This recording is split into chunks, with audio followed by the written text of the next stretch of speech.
Olá a todos, como vocês estão? Tudo bem? Comigo tudo bem também. Estamos aqui então na nossa primeira aula.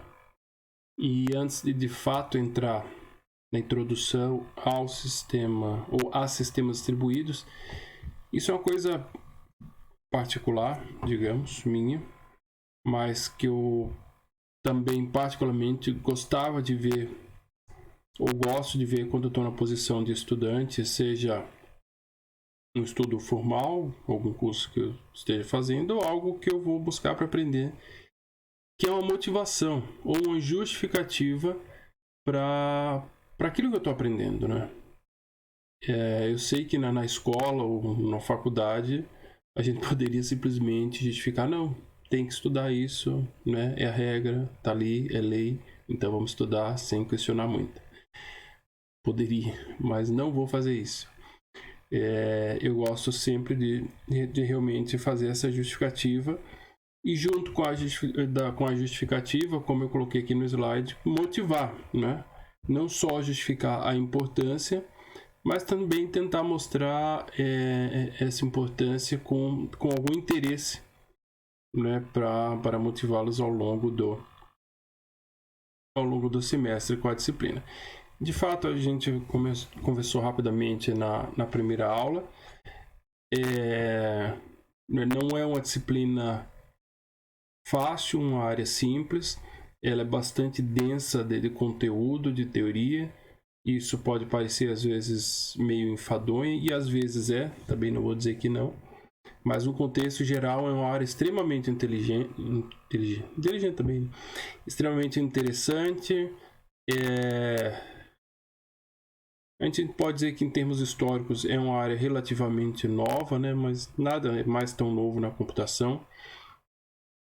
Só que novo no sentido de que tem bastante coisa a evoluir, muita coisa acontecendo e muito por acontecer. Então tem muita coisa interessante aí pra gente explorar. Tá joia?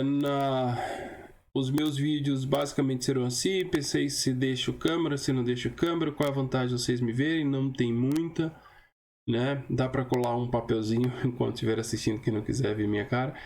Mas assim, a gente já está no momento de não ter contato, a gente já definiu que as aulas síncronas serão em um número menor de acontecimentos.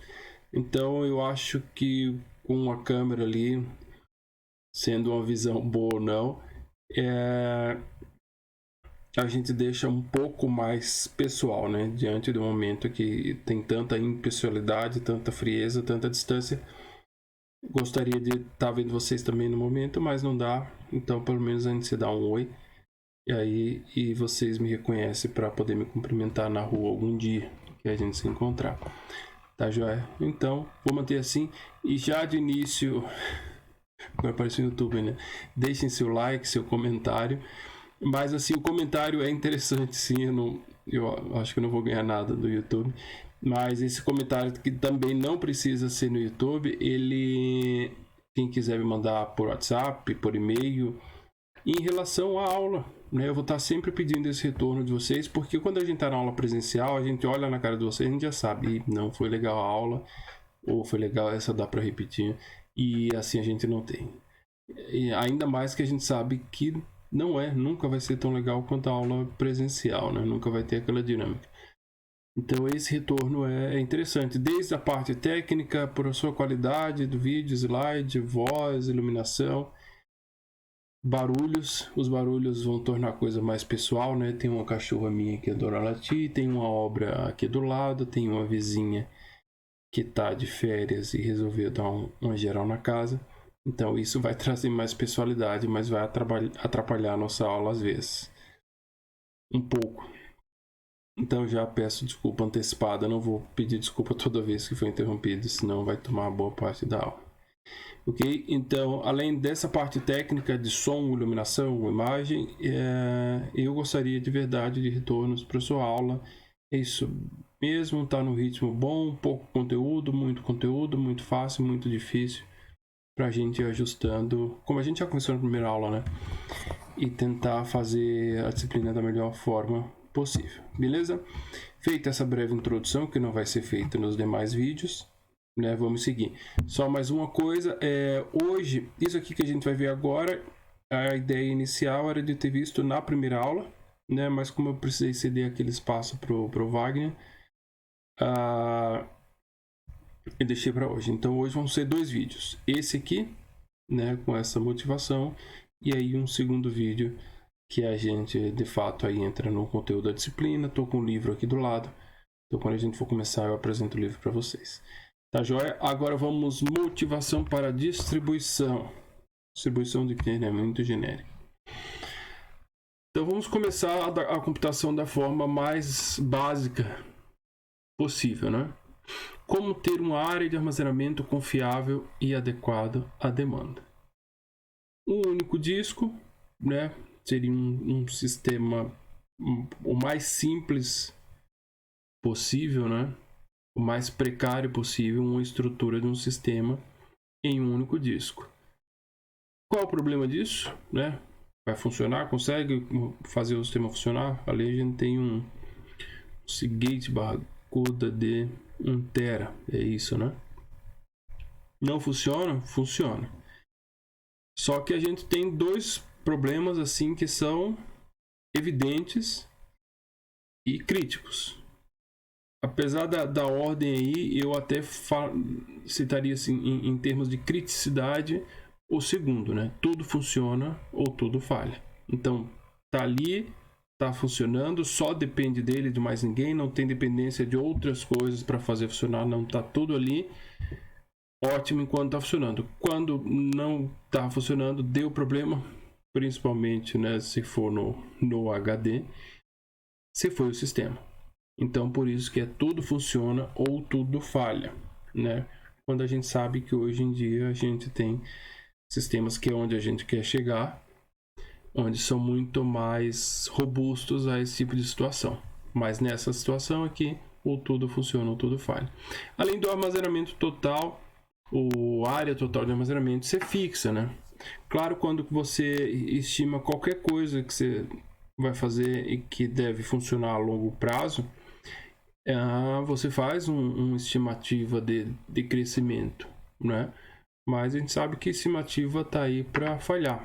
Então você acerta por um tempo, chega um determinado momento que ela não é mais suficiente, e você fazer isso de forma dinâmica torna-se bem traumático, tá? Então a gente vê uma solução muito simples, né? E por esse motivo a gente até diria pouco aplicada, mas tem bastante coisa. Claro que a gente não vai ver grandes sistemas profissionais com infraestrutura assim, mas tem bastante coisa pequena e até de médio porte com essa situação, né? Correndo todos os riscos de parar e ficar fora, como acontece, e como também estar limitado à escalabilidade, né? A crescer. Então a gente começa a pensar em soluções um pouco mais sofisticadas ainda dentro dessa mesma linha, né? Então está aqui uma solução simples: adicione mais discos e use uma LVM, Logical Volume Manager, ou gerenciador lógico de volume, né? Vamos manter o inglês para praticar. Seria uma solução possível, né? Porque aí, pelo menos em termos de disco, a gente já estaria melhor aparado, né? Para possíveis falhas. Não é suficiente, mas já evolui um pouco a nossa proposta inicial. Só que, mais uma vez, né, a gente expandiu o lado do armazenamento, mas a gente sabe que um servidor, um computador, não é só isso, né? E se a gente estava pensando em um único disco, a gente estava provavelmente pensando numa máquina simples, e uma máquina simples tem suas limitações, que não só de armazenamento, né? Tem uma limitação, por exemplo, física de espaço, e não é espaço de disco, é espaço físico mesmo, de onde encaixar as coisas. Então você não consegue ali colocar muito disco, vai conseguir 2, 3, 4. Eu sinceramente faz tempo que não vejo ou abro uma máquina dessa. Depois os notebooks, pelo menos ter elas em casa é coisa bem rara. Não sei se alguém tem. Meu último desktop, acho que foi em 2009. Quando eu me mudei para cá, me desfiz e nunca mais tive outra. Então, tem essa limitação, né? Vai colocar 1, 2, 3, vai resolver e uma hora vai esbarrar, né? A gente não pode pensar em escalabilidade a curto prazo, tem que ser a longuíssimo prazo. Então aí a gente já parte para soluções mais profissionais, né? Os famosos storages comuns em qualquer empresa aí de médio, grande porte, né? O nosso UFC Videira tem, faz tempo que eu também não entro na TI ali, mas tem um storage razoável e bastante utilizado e não sei se já bem ocupado também, né? O storage dá uma grande folga, mas não é tão sem limites assim. Mas é uma opção, sim, essa sim real e bastante utilizada. Usar vários discos com LVM nos permite aumentar a área de armazenamento para se adequar à demanda. O que acontece se um disco falhar e tivermos somente com LVM?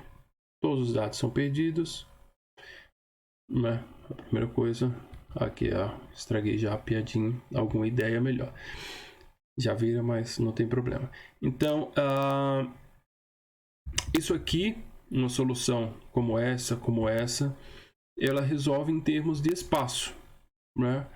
Um HD não dava, mais 3, 4, 5, 6 HDs, ou um storage, né, com hardware mais robusto, né, HDs mais rápidos e com maior espaço de armazenamento. Em termos de, mais uma vez, armazenamento, atenderia, né, ou de repente seria suficiente. Mas, então, resolveria talvez esse primeiro ponto aqui, né? Talvez seja fixo ainda, mas como é muito grande, seja suficiente. Mas aí esse segundo ponto, como que eu falei, que eu entendo como sendo mais crítico, ainda não estaria resolvido.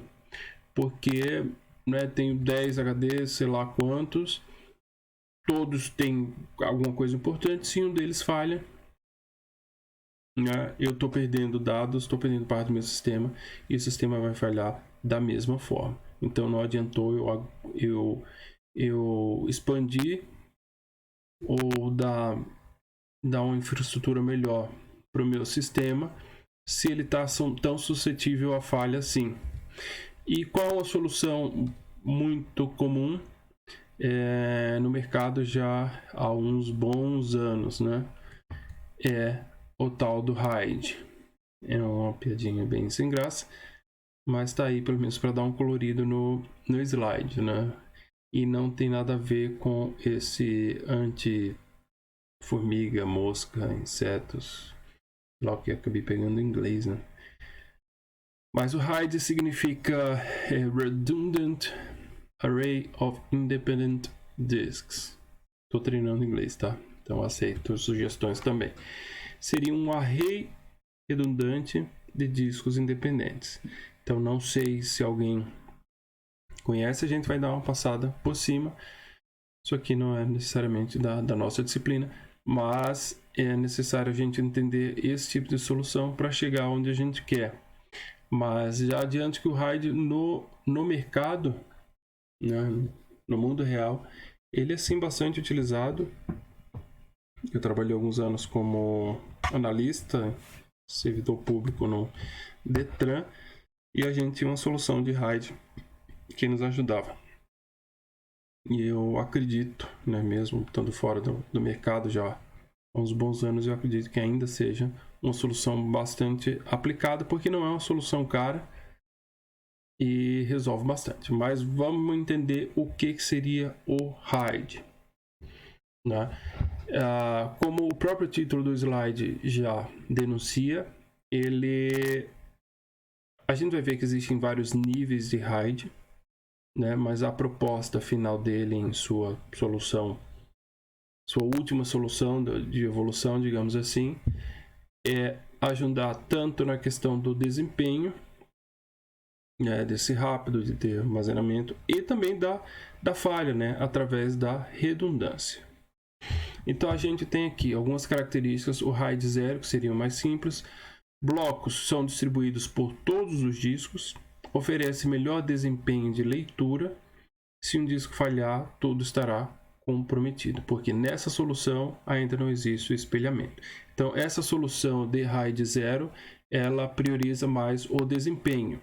Então, ao invés de a gente ter tudo concentrado num disco, aqueles dados são distribuídos em vários discos. Então, a gente sabe que a leitura de um disco mecânico ela é feita de forma sequencial, né? É de forma mecânica. Então, obviamente, se torna muito mais rápido você ler pedaços em vários discos do que buscar todos os dados no único.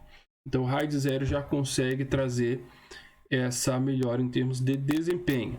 Mas como não tem espelhamento, não tem redundância, se um deles estraga, vai estar perdendo o dado da mesma forma. Aí a gente tem o RAID 1. Os blocos são espelhados em múltiplos discos. Oferece um desempenho ruim e redução da capacidade de armazenamento. Se um disco falhar, ainda assim é possível recuperar a informação. Então aqui com o RAID 1 a gente conseguiu evoluir no quesito segurança, né? Porque a gente tem espelhamento. Então se um disco estraga, a gente tem cópia garantida. Então legal, dá robustez. Só que por outro lado, isso consome mais discos, né? Aí não tem muito como fugir, porque você está duplicando. E da forma como ele é construído, como ele foi elaborado, fez com que perdesse desempenho, né? Então aqui a gente ganha desempenho, mas não tem redundância. Aqui a gente tem redundância, mas está de uma forma que o desempenho não é satisfatório. Aí a gente tem o RAID 5, né? Já então veja que agora a gente tem um desempenho próximo do RAID 0, porém permite recuperar a informação. Então agora a gente já está juntando o melhor dos dois mundos. A gente tem o desempenho daqui do RAID 0 e a gente já tem alguma coisa de segurança do RAID 1. Blocos de paridade são distribuídos pelo conjunto de discos, requer no mínimo 3 discos. Então aí a gente vê que para se chegar a uma solução, aí uma solução, né, que tenha desempenho e segurança, aí agora começa o aumento de custos. Aí a gente tem o RAID 10, né, que seria uma junção, na verdade, do 1 com 0. Está aqui embaixo, né? RAID 1 mais 0, dados distribuídos em 2 conjuntos primários. Desempenho do RAID 0, proteção do RAID 1. Perda de informação se 2 discos do mesmo conjunto falharem. Requer no mínimo 4 discos. Então aqui a gente já chega próximo de uma solução ideal do que o RAID pode oferecer. Em troca disso, claro, mais aumento de custo. Então a gente precisa de no mínimo 4 discos. Então, né, você vai fazer sempre aí a conta de vezes 4 para poder ter uma solução de RAID 10. Aí vejam que a gente tem ainda 2 discos de segurança, né? Preciso que 2 discos do mesmo conjunto falhem. Seria um azar tremendo, né? Então já dá bastante segurança. E por último a gente tem o RAID 50, né? Então veja que aqui a gente juntou o 1 mais 0, aqui era uma evolução, aqui a gente juntou de fato a solução do 1 mais 0, e aqui foi buscar a evolução, que seria o 5, mais a junção do 1 mais 0. Então aqui de fato a gente chegou na melhor solução que o RAID poderia oferecer, né? Então ele tem a solução 5 mais um disco extra, que ele está pronto para ser sincronizado caso um dos discos do RAID venha a falhar.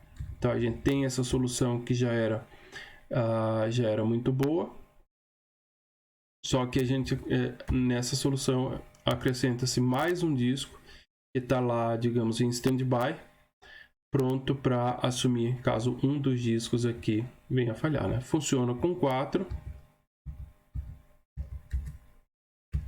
né, como por exemplo a solução do RAID 10, e ainda tem um disco ali para ser sincronizado. Então vejam que o problema que a gente tinha inicialmente Veja como evoluiu de um único HD que não, com espaço extremamente limitado e com segurança muito mais do que limitada, né, crítica. A gente evoluiu para vários, né, para uma estrutura realmente de servidor com mais HDs ainda, e para uma estrutura que ela é conceitual, né? Ela não é uma solução de hardware, ou apenas não de hardware, mas de hardware e software. Até então a gente vinha colocando basicamente só hardware. Aqui já vem uma solução de hardware e software, que já nos garante já uma bela evolução em termos de desempenho e redundância, né? De armazenamento e de segurança. Mas ainda assim tem suas limitações, como a gente vai perceber, né? Uma de cara é que está tudo localizado fisicamente num mesmo espaço, né? Numa mesma infraestrutura. Continua ainda suscetível a vários outros problemas. Se digamos que armazenamento deixou de ser um grande problema, a gente vai perceber que outros surgirão, e aí a gente vai precisar de soluções bem mais sofisticadas do que o RAID. E aí entra a nossa motivação da introdução dos sistemas distribuídos, né? Então parece que o nome já diz tudo. Vamos distribuir, vamos espalhar esse por aí, porque aí se explodir em um lugar, tem no outro. Se acabar a energia no outro, tem outro. Se faltar internet em um, tem outro. Se arrombarem o outro, tem outro. E esse outro não tem limite. Vamos dar uma olhada, porque também sistemas distribuídos, obviamente, têm os seus problemas, né? Lá vou eu fazer referência horrível, né? A famosa do Homem-Aranha, com grandes poderes, grandes responsabilidades, mas eu acho que nem encaixa muito bem. O fato é que quanto mais complexidade, ou quanto mais poder, de fato, né, você adiciona mais complexidade. Aqui resolve o problema, não é nada tão sofisticado assim, então as soluções também não são tão difíceis. Aqui a gente tem soluções bem mais elaboradas e, portanto, as soluções dos problemas que surgem são bem mais complexas, né? Um nível mais alto de complexidade, é tanto que ainda tem muita coisa em volta disso, principalmente no tocante segurança e tolerância a falhas e faltas. Mas isso aí é coisa para a gente ver ao longo de todo o semestre. Muito bem, vamos começar com alguns conceitos mais bonitos e clássicos para a gente ir se entendendo com a área, né? Claro que o nome já dá uma bela ideia, né? Mas vamos ver os autores clássicos, o que eles pensam. O primeiro é o nosso autor, né? O Andrew S. Tannenbaum. Eu ia apresentar depois, mas já vai fazer propaganda aqui. Andrew Tannenbaum, Sistemas Distribuídos. O Tannenbaum, para quem é da computação, ele é quase que um tio distante nosso, né? A gente tem tanto contato, não sei em que ângulo tá isso aí. A gente tem tanto contato com o Tannenbaum, eu, pelo menos, do que eu lembro, eu vi arquitetura de sistemas, tinha Tannenbaum, sistemas distribuídos, Tannenbaum, redes, tinha Tannenbaum. Eu não tive sistemas distribuídos no... Eu falo o que? Arquitetura, sistemas operacionais e redes. Sistemas distribuídos eu não tive na graduação, estive no mestrado. Mas o Tannenbaum está sempre nos rondando, né? Então, no conceito dele e no Martin von Steen, aí meu alemão já complica, eu acho que ele é holandês, então aceito também críticas minha pronúncia do alemão. Escreveram juntos o livro, né? Sistemas distribuídos é uma coleção de computadores independentes que para os usuários se apresentam como um único sistema. Não é porque não coloquei primeiro à toa, não é porque é o nosso livro, mas eu acho que é o conceito mais claro e mais próximo do real realmente. O Colores, que é o Tannenbaum, ele pega toda essa parte de de mais baixo nível da computação, né? Desde a arquitetura ali, que vocês já passaram, né? Viu que o negócio é brabo.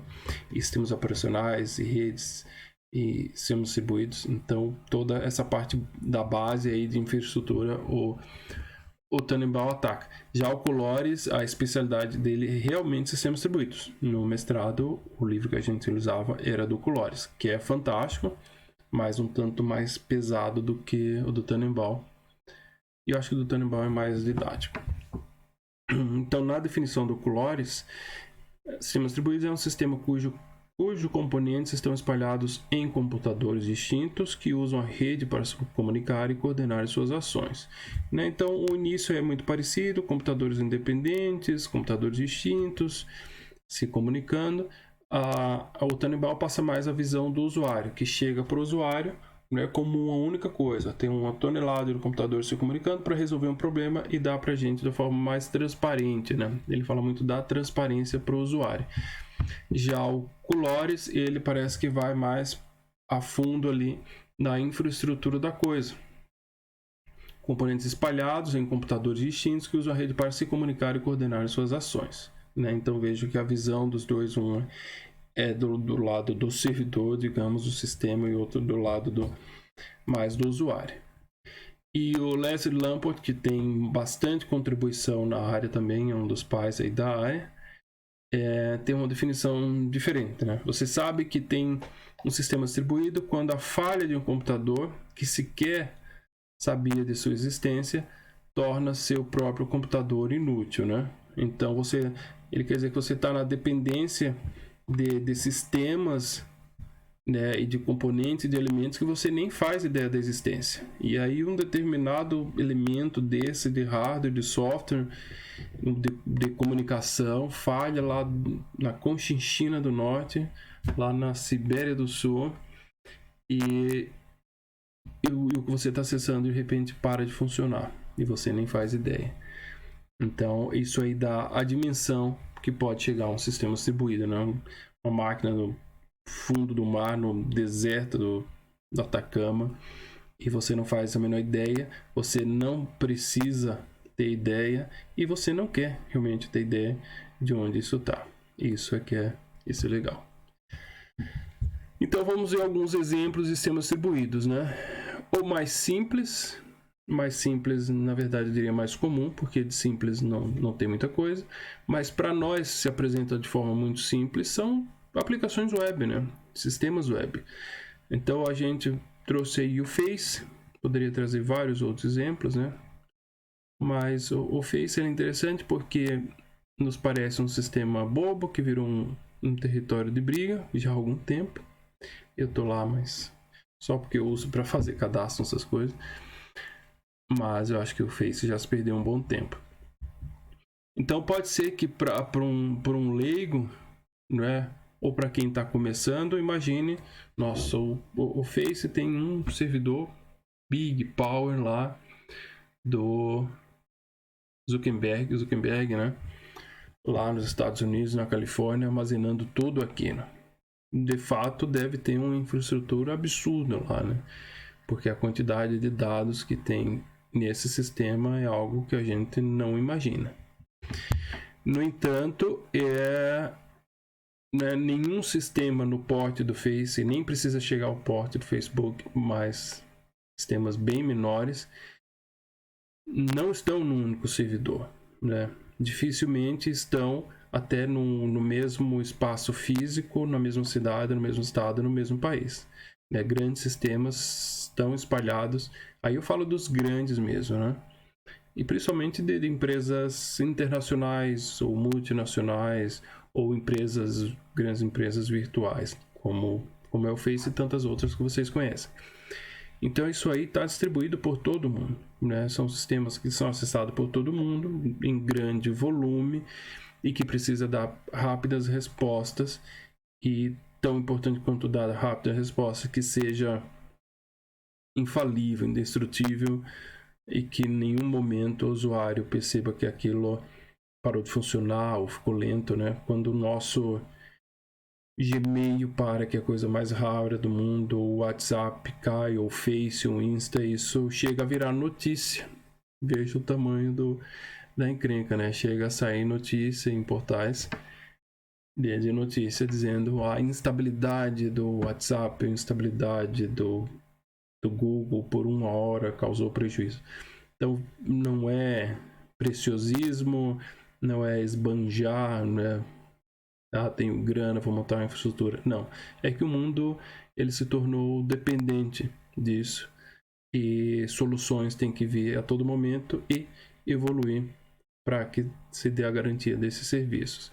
Então, por exemplo, aqui o Face, a gente separa aqui em alguns servidores, pode representar os dados, pode representar o próprio sistema, aqui a parte de usuários, então distribuído em diferentes máquinas, e essa mesma estrutura replicada várias vezes e em vários países, né? Então tem todo o sistema de cache que vocês já ouviram falar para dar um retorno mais rápido.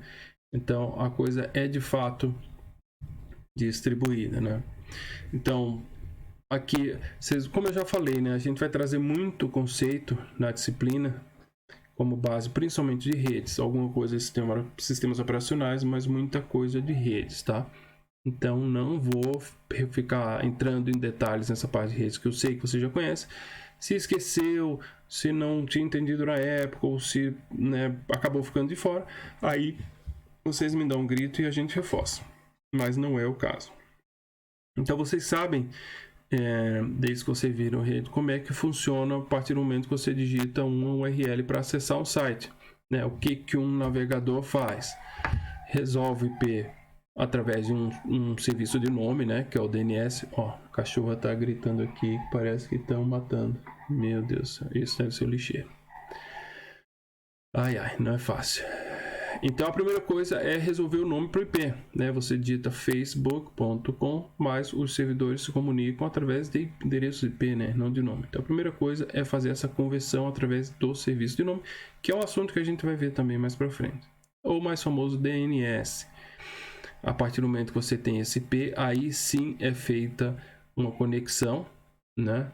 Protocolo HTTP, também muito famoso, através de requisições GET e POST, né? Verbos famosos que a gente vai usar bastante quando a gente for estudar Web Services e REST. Também vocês já devem conhecer alguma coisa, depois até temos que conversar até que ponto vocês já viram algo do tipo. Então, após fazer requisição e ter resposta, o navegador recebe todos os dados necessários para processar HTML e montar a página. Então, essa é uma conexão básica em uma aplicação web, né? E aí os servidores é que se viram para ir buscar qual o caminho mais rápido, o caminho mais curto para trazer esses dados, sabendo que eles estão espalhados pelo mundo. E aí é um algoritmo de complexidade, sem tamanho. Então, né, aplicação web mais natural, mais simples possível. Um outro exemplo, que aí já não é comum, né, já existe há bastante tempo, mas já não é de tão conhecimento popular assim, não é todo mundo que já ouviu falar desses sistemas, mas eles já existem há bastante tempo, né, que eu chamei aqui de computação distribuída. A computação no sentido mais cru da palavra, de processamento distribuído. Grande quantidade de informação a ser processada. Esse é o problema. Supercomputadores são caros, combinar milhares de computadores é a saída mais barata. Então, alguma coisa de história da computação vocês viram, né? No início, só grandes empresas, bancos e academias tinham um computador muito caro. A coisa evoluiu um tanto, né? Aí ouviram falar de cluster, a gente já vai chegar ali para resolver grandes problemas, mas ainda assim, grandes problemas, mesmo um cluster, mesmo supercomputadores, né, alguns problemas ou eram insolúveis ou levariam muito tempo, anos, talvez décadas. Então a ideia, com a evolução das redes, né, principalmente a velocidade das redes e também com o processamento das máquinas, aumenta o processamento. A ideia é que utilizasse esses computadores distribuídos ao longo do mundo, de todo o planeta, e interconectados, que ajudasse a resolver o mesmo problema, né? Até porque, não faço ideia, poderia até pesquisar, quantos computadores no mundo sempre estão ativos, né, estão ligados e conectados. Bilhões de computadores nesse exato momento estão ligados, e uma grande parte deles, né, isso parece até meio óbvio, mas acaba que a gente não pensa muito, grande parte deles ocioso. É claro, tem as grandes máquinas servidoras ali que estão sempre processando, outras talvez nem tanto, né, trabalhos mais por demanda, mas principalmente computadores pessoais, né, você trabalha, um exemplo bem simples, num escritório, 8 horas por dia. Dessas 8 horas, quanto tempo de fato você fica no computador? Você sai, vai almoçar, lanche, café, banheiro, reunião, né, conversa, um trabalho fora do computador realmente. Então ele passa bastante tempo ali ligado e sem utilidade alguma. Então a ideia já de alguns anos é por que não aproveitar o processamento desse computador, principalmente quando ele estiver ocioso. E a partir daí começaram a surgir vários projetos. Um dos mais antigos, né, ou pelo menos mais antigo que se tornou famoso assim, com abrangência mundial, é o Set at Home. Deixa eu clicar aqui. É o Search of ET, Extraterrestrial Intelligence. Esse aí complicou para o inglês. Mas seria a busca por inteligência extraterrestre. Professor, que projeto louco, né? Esses são uns nerdão, uns loucos, não. Veja onde é que ele está hospedado, Berkeley. Então não é qualquer universidade. É a Universidade de Berkeley. Eu até, né, eu já cito esse exemplo e até utilizei ele como exemplo no meu mestrado, porque meu mestrado tinha alguma coisa de sistemas distribuídos, na época computadores grid computing, que hoje em dia já dá para dizer que morreu, ficou para trás. Mas enfim, eu já era famoso naquela época, só há 15, 16 anos. Então eu já utilizava aquele ali, eu acho que inclusive na minha dissertação eu falo dela. Então, é um projeto antigo e eu estou sempre olhando, principalmente quando vou começar a disciplina, para poder manter usando ele como exemplo. Vai que sumiu. Ele não sumiu, mas eu me peguei por surpresa aqui que o Set at Home está em hibernação, né? Então ele parou, aí fui olhar quando, foi em março. Então quando eu dei a disciplina no passado, quando eu comecei, ele ainda estava ativo, mas dias depois, 20 anos de projeto. Então foi em 99, mestrado comecei em 2003, ele estava fervendo ali. 2019, 19, hibernação 31 de março.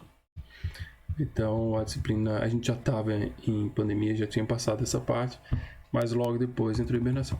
Eu li rapidamente, eles dizem que eles já têm uma quantidade de dados e processamento muito grande, que agora é a hora deles trabalharem nessas informações e começar a publicar trabalhos em cima disso. Provavelmente não acharam nenhuma vida extraterrestre ou nada muito relevante, senão isso já teria, acredito eu, já estaria na mídia aí. Mas a ideia do projeto era exatamente essa. Eles tinham uma quantidade de dados muito grande que vinha de satélites, não tinham poder de processar isso localmente. O que ele fazia? Você que tinha interesse e queria ajudar, instalava um aplicativozinho no teu desktop e ele ficava ali ouvindo tua máquina, né? Vamos acreditar que não tem nenhuma espionagem. Mas ele ficava ali e no momento que ele percebia, opa, processador 0% aqui, só o sistema rodando básico, a memória está bem livre também, não tem ninguém usando a máquina. Manda dado para mim. Aí o servidor mandava, ele processava, nem que fosse uma fatia pequena, né? Mas a ideia era exatamente essa. Você tem um pedaço desse tamanho, 1 milhão, 1 bilhão, mas tem 1 milhão de pessoas, né? Ou 1 bilhão não tinha, mas 1 milhão de pessoas contribuindo, cada um vai pegar uma fatia pequena e eu processar uma fatia pequena dessa na minha máquina é tranquilo. Então vinha o dado, eu instalei por um tempo, é bem legal. Vinha o dado, ele processava e mandava de volta. Então vejam, fizeram isso por um pouco mais de 20 anos. Então imagine quanta coisa que eles devem ter. E aí, como eu falei, não sei se foi o primeiro, mas foi, pelo menos em termos de abrangência, assim, de divulgação, foi sim um dos primeiros, mas depois dele estourou. E aí tem muito projeto interessante. Eu cito um aqui, o Folding at Home, que era da Universidade de Stanford, então outra grande universidade, né? Não grande, né? A gente está falando das maiores realmente. Que ele vinha trabalhando em algumas doenças, eu acho que mais na Alzheimer de certeza. Eu vou ler aqui porque foge da minha área. É dedicado a compreender o dobramento de proteínas, as doenças que resultam do dobramento incorreto e agregação de proteínas e novas formas computacionais de desenvolver novos medicamentos em geral. Então, o que é isso? Não sei, mas eles trabalham com dados principalmente para desenvolvimento de medicamentos.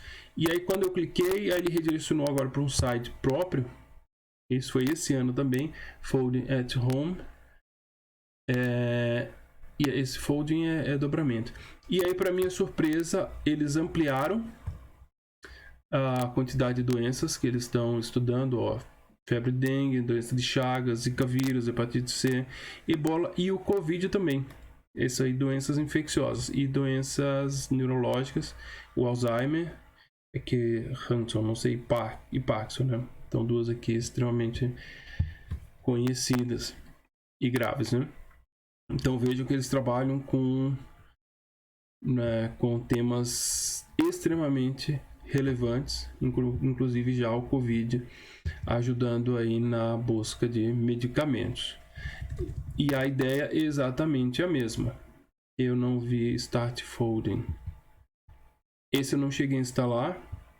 Mas está aqui o cliente. Para Linux Debian, Linux Fedora. Não tem para Windows. Não me perguntem por quê.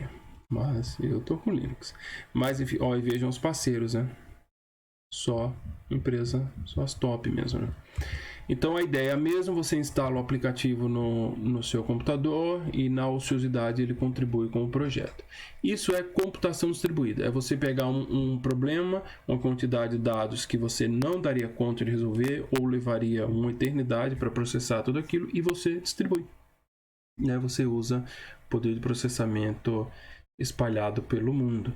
Eu falei do grid computing, computação em grade, quando eu fiz mestrado, estava no começo, que é essa mesma ideia, né? Mas para você trabalhar em ambientes virtuais e compartilhando processamento, armazenamento, que na verdade eu entendo, né? Não estudei mais, não segui na área, mas eu entendo que é o que virou basicamente a nuvem, né? Acho que grid computing ali foi um passo para a nuvem, mas a gente vai falar deles em breve aí de forma bem resumida. Computação distribuída, né? Mais um exemplo interessante, dois na verdade, que aí a gente está falando de empresas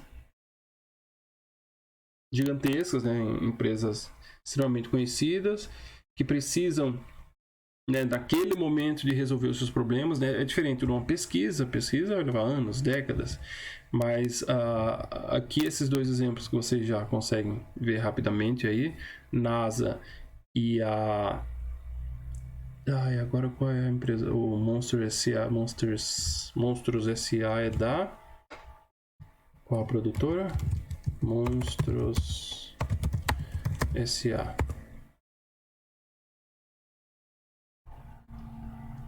Da Disney, deve ser daquela... Pixar, exatamente. Aí a Disney comprou a Pixar. Então imagine, né, uma empresa do tamanho da Pixar, ou Monstros deve ter sido um dos primeiros nele. Então precisa resolver o problema. E o problema no caso da Pixar, era a renderização. Não é da idade de vocês, mas eu lembro quando o Monstro saiu, já era grandinho. Tenho certeza que vocês assistiram. Mas eu lembro que, porque a gente mais velho consegue acompanhar. Quando saiu o Monstros S.A., eu lembro que me chamou muito a atenção exatamente o monstrão aqui, o Sullivan, pelo detalhe dos pelos, né? Antes os bichos você via que era de pelo, mas era uma coisa só, né? Aqui você já vê o pelo que se move independente, com movimento. Então foi um troço que chamou muito a atenção, né? E você não consegue isso com mágica, né? Você precisa de processamento para renderizar e ficar algo tão com tanta qualidade, assim, com tanto detalhe. Então veja como é que foi, aqui infraestrutura foi construída para renderizar o desenho, o filme. Uma fazenda com 3.500 processadores. A renderização de cada quadro do Sullivan demorou 12 horas. Eu não lembro de onde eu tirei isso, eu não inventei, mas deveria ter colocado a fonte. Mas é algo que eu já tenho alguns anos que eu peguei isso. Me chamou muito a atenção. Isso com 3.500 processadores, tá? Isso aí há uns 15 anos, mais ou menos. Tem ali a idade do primeiro. Monstros S.A. É 2000 e pouquinho. 2001, exatamente. 20 anos. Então, muitos de vocês realmente não eram nascidos. E naquela época, 2001, eu tinha um Pentium. Um Pentium com acho que 4 GB de memória e olhe lá. Mas enfim, já naquela época foi possível você unir poder de processamento e distribuir esse processamento por várias máquinas, né, que vieram a ser conhecidos como cluster.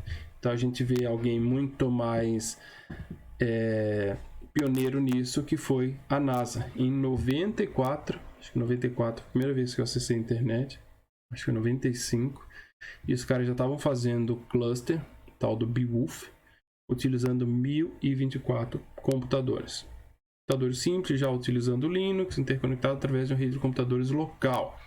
Então, a diferença do cluster, né, quando a gente está falando aqui nessa distribuição, a gente está falando de distribuição a nível mundial, né, de internet, de WAN. Aqui a gente está falando de uma distribuição a nível local, de LAN, né, num espaço físico único, vários computadores.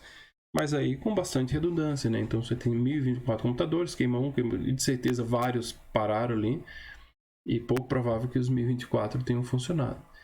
Mas é uma tecnologia que se tornou comum. Hoje em casa você monta um cluster de forma muito fácil, com 2, 3 computadores você já monta um cluster. Então não deixa de ser uma computação distribuída, né? Você está distribuindo vários processadores, a diferença só é que é uma rede local. Por que sistemas distribuídos, né? Então veja só, a gente pensar em distribuição com isso aqui hoje, legal, né? Todo mundo tem banda larga. Em 2001, eu acho que eu tinha 2 MB de 1 ou 2 MB de internet, que já era muito bom. Em 94 a internet não estava nem popularizada, né?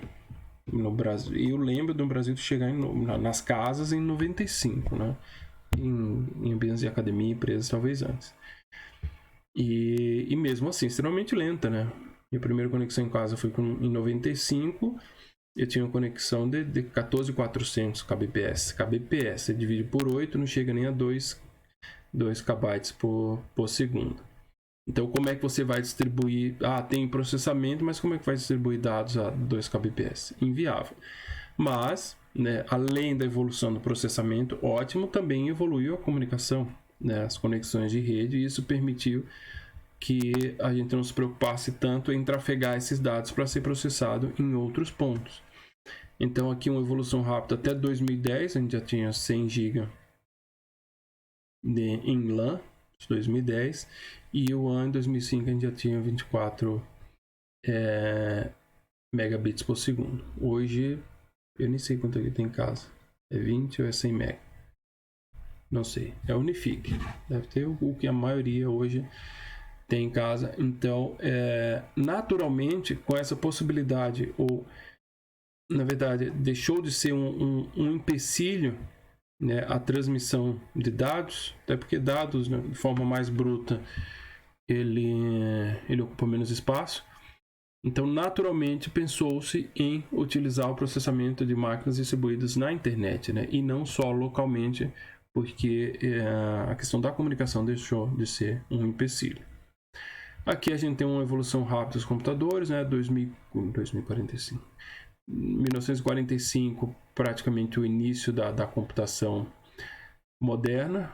Aí, computadores caríssimos e acessíveis a muito poucos. 74, a gente já começa a uma geração de que empresas de médio, grande porte ali já teriam acesso, bancos, etc. Poderia ter colocado intermediário aqui, mas 2004, de fato, a coisa já se tornou popular, né? 5, 6, 7 anos antes, eu estava na faculdade, no mestrado, nem todo mundo tinha um computador, né? Aqui dá para dizer que uma grande parcela tinha um computador. Então aqui a gente já sai de 74 para 2 MHz para 3.6 GHz em 2004 e 9 anos depois a gente já tem, e isso já tem bem mais, né? 4 núcleos com 3 GHz cada um.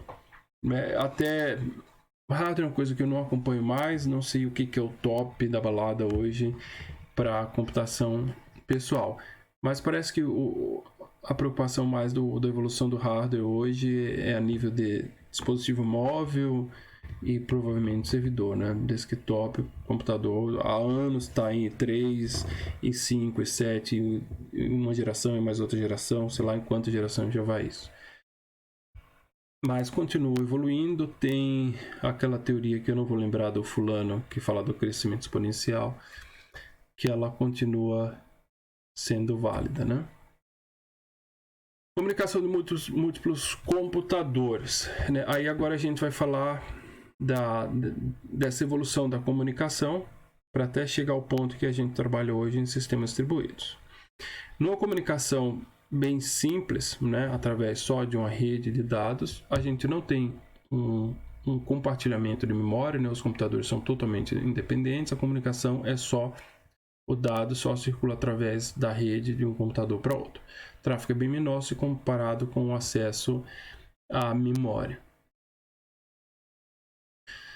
Aí eu trago de novo o Tannenbaum, né? Um conceito que a gente viu anteriormente para levantar alguns pontos. Lembrando, o conceito Tannenbaum é uma coleção de computadores independentes que para os usuários se apresentam como um único sistema, sem memória compartilhada e sem relógio compartilhado. Então existe uma independência entre esses computadores. O usuário imagina que está interagindo com um único sistema e ele deve realmente imaginar isso e ele não deve se preocupar que não seja isso. Computadores autônomos que colaboram. Como estabelecer essa colaboração é o principal ponto do desenvolvimento de sistemas distribuídos, né? Então, a colaboração no sentido de disponibilidade, no sentido de segurança, de garantia, de robustez, tudo isso aí de onde surgem aí um catatal de problemas relacionados a sistemas distribuídos. Vantagens e dificuldades do sistema distribuído. Aqui a gente tem uma vantagem que mais ou menos já dá uma ideia, né? Eu tenho um usuário, um cara meio poucos amigos, acessando um sistema de 4 computadores, um deles pega fogo, os outros 3 estão ali, então para ele não faz a menor ideia se ele está pegando fogo. Agora, nesse momento, né, eu estou utilizando... nem estou utilizando a rede, mas se a gente estivesse no Google Meet, utilizando o serviço do Google, podia queimar o computador, a gente não ia ter a menor dificuldade, né? E como dificuldade, então, sistemas distribuídos operando mesmo diante de falha de um de seus integrantes, então essa é a grande vantagem, ele segue funcionando. O isolamento físico implica que nenhum nó terá conhecimento do estado global. Como garantir a inconsistência da informação nos nós diante de atrasos ou perda de mensagem? Então, o que isso quer dizer? Que a gente nunca vai ter o sistema todo completo em todas as máquinas, em todos os nós, né? Então, nenhum nó vai ter o conhecimento de todo o sistema. Então, existe sim uma dependência e a necessidade de garantir a consistência dessas informações e como fazer isso. Aí agora a gente já tem uma arquitetura de sistemas distribuídos, né? Aqui a gente tem uma comunicação padrão de computadores numa rede. Agora a gente já tem uma quantidade de computadores colaborando com um único sistema distribuídos. E aqui a gente já percebe, vejam aqui, né, a gente tem a CPU, tem a memória, tem a rede, né, cada um com seu independente, só conversando por essa camada aqui de baixo, que é a que liga eles. Já aqui não, a gente tem a rede, óbvio, né, para poder fazer a comunicação, mas a gente tem uma camada aqui que ela perpassa por todo o sistema, né, por todos os nós, que é um nome que a gente vai ouvir bastante, essa camada do sistema distribuído, que é o middleware. Middleware da ideia de meio, né? Então realmente está como um intermediário ali para a comunicação entre as aplicações. Permite a comunicação entre as aplicações e esconde das aplicações as diferenças de hardware e sistemas operacionais. Por que ele é tão necessário, né? Se a gente já tem a dificuldade de garantir um padrão digamos, de infraestrutura, de arquitetura dentro de uma empresa, né? Com sistemas operacionais, suas versões, com hardware. Imagine você pensar nisso a nível mundial, né? Onde você tem hardwares de todos os tipos. Então trouxe aqui os mais famosos, né? Aqui pode ser um PC rodando Linux, Windows, aqui um Mac que já tem um hardware diferente, aqui um Unix, pode ser um mainframe, pode ser um RISC, né? Enfim, uma tonelada de servidores de hardwares diferentes. E, no entanto, essas aplicações precisam conversar. Como é que faz? A gente sabe que, por exemplo, um programa que eu compilo em C no Windows, eu vou rodar no Linux, ele não funciona. Ou se eu compilo C no Unix, eu vou rodar no Windows, ele não funciona. Né? Tem todas as suas particularidades, tanto do hardware quanto do sistema operacional. Então, esse tipo de comunicação, de integração que o middleware num sistema distribuído vem garantir. Então, por que sistemas distribuídos? Sistemas com multiprocessadores. Aqui um resumo, né? Para a gente encerrar uma introdução aí que acabou se alongando. Mas eu acho que é uma conversa, eu sempre acho que é bastante interessante. Sistemas com multiprocessadores não são escaláveis.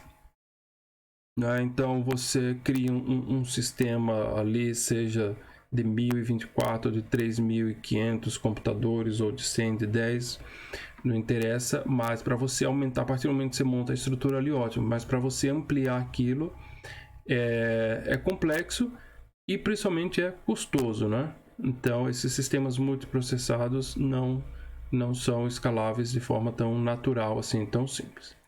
Algumas aplicações são nativamente distribuídas, navegação web, sistemas de monitoramento, sistemas de controle, então elas precisam ser distribuídas, né? Um sistema de monitoramento precisa estar espalhado dentro de uma indústria, dentro de uma empresa, sistema de controle também.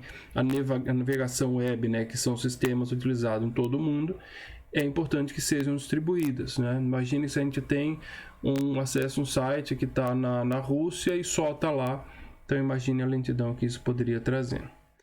E algumas aplicações são críticas, que eu acho que é um dos grandes pontos. E a gente sempre pensa que tem que ser rápido, né, que tem que funcionar bem, mas principalmente ele tem que funcionar, ele tem que estar disponível. E se a gente centraliza esse sistema em um único ambiente físico, a chance dele se tornar indisponível é muito grande. Então o sistema deverá continuar funcionando mesmo diante de uma falha, né? O que a gente falou, um Google da vida ou um WhatsApp, quando para, o tamanho do barulho que isso chega até nós. Tá joia? Com isso a gente encerra essa motivação. Espero que eu não tenha falado demais, apesar que sim. Mas realmente passando por ela, além de tentar vocês entenderem o que se trata mais a disciplina, a gente consegue dar já uma visão geral, mesmo não entrando em detalhes, do que vai ser visto ao longo da disciplina. E também espera-se que, como resultado, tenha pelo menos atiçado a curiosidade de vocês em alguns pontos. Tá joia? Então, na próxima aula a gente se encontra aí com a parte da introdução dos conceitos realmente e principais características de um sistema distribuído. Tá joia, gente? Grande abraço.